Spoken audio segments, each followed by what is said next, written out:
আশুরা রোজার ফজিলত কি এবং এবছর আশুরা রোজা কবে রাখতে হবে? আশুরা রোজার ফজিলত সম্পর্কে আমরা সবাই কম বেশি জানি। নবী করিম সাল্লাল্লাহু আলাইহি সাল্লাম থেকে প্রসিদ্ধ হাদিস রয়েছে, সহিহ মুসলিমে বর্ণিত হয়েছে, আবু কাতাদা রাদিয়াল্লাহু তাআলা বর্ণনা করেছেন যে নবীজি ইরশাদ করেছেন, সিয়ামু ইয়াউমি আশুরা আহতাসিবু আল্লাহি আন ইউকাফিরা আস-সানাতাল্লাতী ক্বাবলাহ। আশুরার রোজার ব্যাপারে আল্লাহর প্রতি আমার ধারণা হলো যে এর মাধ্যমে এক বছর পূর্বের গুনাহ আল্লাহ তাআলা মাফ করে দিবেন। এবং আশুরার এই রোজা এটা কতদিন যাবৎ পৃথিবীতে রাখা হচ্ছে সেটার উত্তর হলো মুসা আলাইহিস সালামের সময় থেকে রাখা হচ্ছে। তার মানে কয়েক হাজার বছর ধরে এই আশুরার রোজা পৃথিবীতে রাখা হয়। এমন একটা ইবাদত যেটার ধারাবাহিকতা হাজার হাজার বছর। তো এই আশুরার রোজা রাখার গুরুত্ব অপরিসীম। সাহাবায়ে কেরাম নিজেরা তো রাখতেন, নিজেদের বাচ্চাদেরকে পর্যন্ত এই রোজা রাখতে উদ্বুদ্ধ করতেন যারা রোজা রাখার মতো তাদেরকে, এবং সেই সাথে তাদেরকে খেলনা ইত্যাদি দিয়ে ভুলিয়ে রাখতেন। এটা ছিল নবী সাল্লাল্লাহু আলাইহি সাল্লামের সাহাবায়ে কেরামের সুন্নাহ। সেজন্য আশুরা রোজা আমরা রাখার চেষ্টা করব ইনশাআল্লাহ। এই বছর আশুরা রোজা আমরা কখন রাখব সেটার উত্তর হলো, আজ বাংলাদেশে এবং এ অঞ্চলে যেহেতু একদিন পরে চাঁদ দেখা যায় মিডল ইস্টের তুলনায়, সো আমাদের এখানে আজ ৮ই মুহররম। ৮ই মুহররম যেহেতু আজকে সন্ধ্যার পর অর্থাৎ শুক্রবার সন্ধ্যার পরই ৯ই মুহররম শুরু হয়ে যাবে। আর আশুরা রোজার মধ্যে সবচেয়ে উত্তম হলো ৯ এবং ১০ই মুহররম রোজা রাখা। ১০ই মুহররম আশুরার দিন, আশুরা মানেই হলো মুহররমের ১০ তারিখ বা ১০ম দিন, অতএব সেটা তো আছেই। সেটা আগামী রোববার মুহররমের ১০ তারিখ হবে। শনিবার দিবাগত রাতে সাহরি খেয়ে আমরা মূল রোজা আশুরা রোজাটা রাখবো ইনশাআল্লাহ। আর সাথে ৯ তারিখকে প্লাস করে রোজা রাখলে সেক্ষেত্রে আজকে দিবাগত রাতে আমাদেরকে সাহরি খেয়ে আগামীকালকে শনিবার রোজা রাখতে হবে, অর্থাৎ ৯ এবং ১০।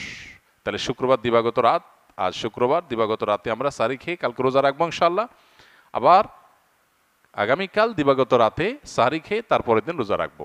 তাতে ৯ জিলহজ এবং ১০ জিলহজ দুইটা রোজাই আদায় হয়ে যাবে ইনশাআল্লাহ। কারণ যদি কালকে রোজা রাখা সম্ভব না হয় তাহলে তিনি শনিবার দিবাগত রাতে খেয়ে রবিবার রোজা রাখবেন, সেটা হবে আশুরার মূল রোজা। আর রবিবার দিবাগত রাতে সাহরি খেয়ে সোমবার তিনি রোজা রাখবেন, তাতে হবে আপনার ১১ই জিলহজের রোজা। আর সোমবার তো সাপ্তাহিক নফল রোজা আছেই, সেক্ষেত্রে আমরা টানা ৩টা রাখতে পারি। শুক্রবার দিবাগত রাত, শনিবার দিবাগত রাত, এই দুইটা আশুরা।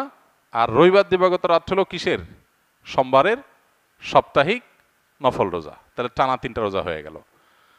আর যদি কেউ একের ভিতর ২ চান, মানে শর্টকাটে, তাহলে সেক্ষেত্রে শনি আর রবি রাখলে রোববারেরটা ডাবল নিয়ত করতে পারেন। ১১ই মুহররম হিসাবে রোজা, আবার সোমবারের রোজা, দুইটা সবই একসাথে পাওয়া যাবে। আর যদি কেউ ৩টা রাখেন তাহলে তার সব বেশি, এটা বলার অপেক্ষা রাখে না। অতএব আশুরা রোজাগুলো আমরা রাখার চেষ্টা করবো ইনশাআল্লাহ। এদিন আল্লাহ রাব্বুল আলামিন মুসা আলাইহিস সালামকে বিজয় দিয়েছেন, সত্যের বিজয় দিয়েছেন। আর অসত্য বা ফেরাউন বাহ্যিকভাবে শক্তিশালী মনে হলেও দীর্ঘদিন অহমিকার সুযোগ আল্লাহ তাআলা ছাড় দিয়ে একটা পর্যায়ে তাকে চরম পরিণতি বরণ করতে বাধ্য করেছেন। সেই ঐতিহাসিক দিন আল্লাহ নবী মুসা আলাইহিস সালাম সেটার জন্য আল্লাহর কাছে শুকরিয়া আদায় করে তিনি রোজা রেখেছেন, এবং তার অনুসরণে আমরাও রোজা রাখি। এবং ইয়াহুদীদের রোজার চাইতে আমাদের রোজা যেন ভিন্নতর হয় সেজন্য আমরা 2টা রোজা রাখি। এবং সেই 2টা রোজার ভিতরে সবচেয়ে উত্তম হয় ৯-১০, ৯-১০ না পারলে ১০-১১, এই 2টা ধাপের রোজা। আর যদি সেটার কোনোটাই সম্ভব না হয়, শুধু একটাই রাখতে পারে, তাহলে 10 তারিখের রোজাটাও রাখা যেতে পারে, যদি অনেক কোন সেটাকে নিষেধ করেছেন। আশুরা উপলক্ষে কি কি আমল করব? আশুরা উপলক্ষে সর্বপ্রথম এবং প্রধান আমল হলো রোজা রাখা, যেটা আমরা এতক্ষণ বললাম। মুহররমের 10 তারিখ এবং তার সাথে 9 তারিখ, এই 2টা রাখা উত্তম। কারণ নবী সাল্লাল্লাহু আলাইহি সাল্লাম বলেছেন, যদি আমি আগামী বছর বেঁচে থাকি তাহলে আমি 9-10 রোজা রাখবো। এই জন্য 9-10 রাখাটা উত্তম, এটা নবীজির স্বপ্ন ছিল, আকাঙ্ক্ষা ছিল। আর না হলে 10-11 রোজা রাখা, এটা হলো আশুরার প্রধান আমল। দ্বিতীয়ত, আশুরার এই দিবসের শিক্ষাটা গ্রহণ করা, এটা নিয়ে খুব বেশি আলোচনা হয় না। আলোচনা হয় শুধু আশুরার রোজা নিয়ে, ইতিহাসও আলোচনা হয়, কিন্তু আশুরার চেতনা কি, আশুরার শিক্ষা কি, আশুরা আমাদেরকে কি বার্তা দেয়, সেটা নিয়ে আলোচনা হয় না। সেটা আমরা আজকে আলোচনা করার চেষ্টা করেছি আলহামদুলিল্লাহ। অতএব আশুরা উপলক্ষে প্রতি বছরই আমাদের এই শিক্ষাটা ধারণ করা দরকার যে সত্যের বিজয় হবেই হবে দুদিন আগে আর দুদিন পরে, আর অসত্য এবং বাতিল লাঞ্ছিত, অপমানিত, পরাজিত, নিমজ্জিত হবেই হবে, সেটাও 2 দিন আগে বা পরে। ফেরাউন শক্তিশালী ছিল, ফেরাউন ক্ষমতাবান ছিল, জালিম ছিল, তাই বলে তার পক্ষাবলম্বন সত্যের অনুসন্ধানে মানুষরা করে নাই।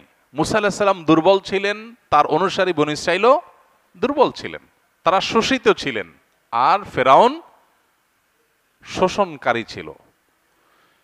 এই দুইয়ের মধ্যে আল্লাহ তাআলা চূড়ান্ত হাসি, শেষ হাসি, চূড়ান্ত বিজয় এটা দান করেছেন কাকে? মুসা আলাইহিস সালামকে। অতএব সত্যের বিজয় হয় 2 দিন আগে আর পরে। এই চেতনা, এই শিক্ষা মাথায় রেখে যদি আমরা চলি, আমরা সত্যের সাথে থাকবো, সেটা দুর্বল হলেও সত্যের সাথে থাকবো, সংখ্যায় কম হলেও। আমি শুধুমাত্র শক্তি, সামর্থ্য, দল, গ্রুপ, মতাদর্শ এগুলো দেখে, জোয়ার দেখে আমি চলবো না, আমি আদর্শের ভিত্তিতে চলবো। এই শিক্ষাটা আমাদেরকে আসলে দিয়ে থাকে। অতএব সেই শিক্ষাটা আমরা ধারণ করার চেষ্টা করব ইনশাআল্লাহ। আশুরা উপলক্ষে একটা হাদিস, যে হাদিসকে ইমাম তিরমিজি রাহিমাহুল্লাহ বিশুদ্ধ বললেও, হাসান বললেও, অন্য ইমামরা অনেকে জয়ীফ বলেছেন, সেটা হলো এই দিনে আল্লাহ তাআলা আল্লাহর বান্দাদেরকে মাফ করার ইতিহাস আছে। অতএব পরবর্তী জাতিরাও আল্লাহর কাছে তওবা করলে এই দিনে তওবা কবুল হবে, আল্লাহ তওবা করবেন, কবুল করবেন। তো সেই হাদিসের উপর ভিত্তি করে কেউ আল্লাহর কাছে এই দিনে ইস্তেগফার এবং তওবাও করতে পারে, যেহেতু নফল আমল, এটা চাইলে কেউ করতে পারেন। আমার সন্তান হয় নাই, তাই নামাজের সেজদায় রব্বি হাবলি মিনাস সলিহিন দোয়াটা পড়তে চাই, এটা পড়া যাবে কিনা? নামাজের সেজদায় কোরআনে কারীমের আয়াত তেলাওয়াত করতে নবী সাল্লাল্লাহু আলাইহি ওয়াসাল্লাম পরিষ্কারভাবে নিষেধ করেছেন। সো আমরা নামাজের সেজদায় কোরআনের আয়াত তেলাওয়াত করব না।